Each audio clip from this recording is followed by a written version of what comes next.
So we're now going to talk about how results can be ordered for different types of collections.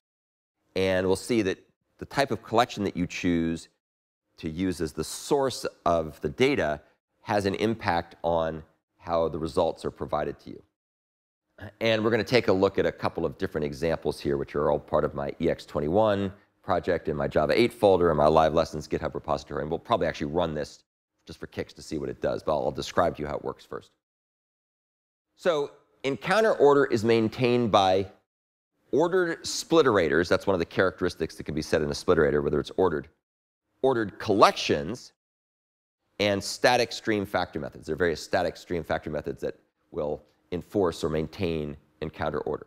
So let's go ahead and take a look at this. And I use these cards, which are a little bit misleading. Don't think that encounter order means sorted. I'm just trying to show that there's an ordering from beginning to end. Just because it happens to be sorted is another issue altogether. But this just shows that they're ordered. So let's take a look at an example here. And in this case, we start out with a list, and we make this list out of this array. So this is an array of 2, 3, 1, 4, 2. So we turn that into a list. So the encounter order is 2, 3, 1, 4, 2. That's the order in which things are encountered. It's not sorted, it's just the order they're encountered.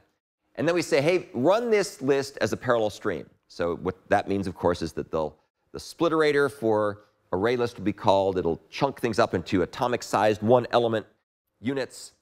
And then it'll feed those things off into the ParallelStreams framework using the common fork join pool. And then what we're going to do is we're going to filter out odd numbers. So we're only going to allow numbers that are even. And we do that through this little trick of some modulo arithmetic. And so that means we'll get rid of 3 and 1, and we'll have 2, 4, 2. We then go ahead and multiply the values that survive the filter by 2. We double them. And then the last thing we do is we call a terminal operation, which we don't use a whole lot, but it's kind of useful here, called toArray. And toArray is going to convert that stream of even numbers into an array of integers, which will contain the results. So we put it into this integer array. I probably should call it doubled array, but I said doubled list, but it's really doubled array. So we convert the stream into an array of integers. The results must be ordered as 4, 8, 4, because we had 2, 4, 2. Got to be that way. And the reason for that is that list is an ordered collection. So we started out with an ordered collection. We do some operations that preserve ordering. We end up with an ordered result. Conversely, unordered collections don't need to respect encounter order.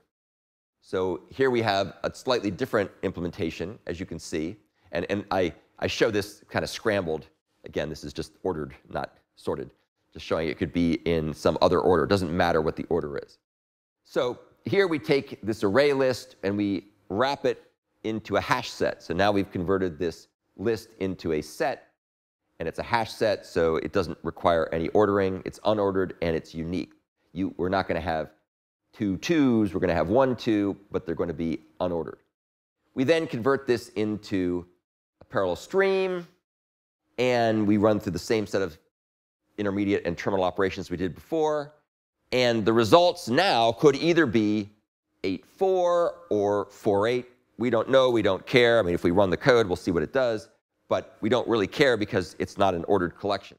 So it's possible that this code, of course, for just a handful of elements, it doesn't matter. And in fact, you wouldn't use parallel streams for something that had 5 elements, but I'm just trying to fit it on one slide. So imagine we have like 50,000 elements, not 5. In that case, having this work with a parallel stream on an unordered collection might run faster because there's no need to rearrange the results to put them in encounter order by the terminal operation at the end of this. So it could be faster, and we don't care what the results come out at. So that's a quick overview of the ordered results of collections. We'll take a look at running the example after we look at the last of these discussions where we talk about ordering of results when we have operations.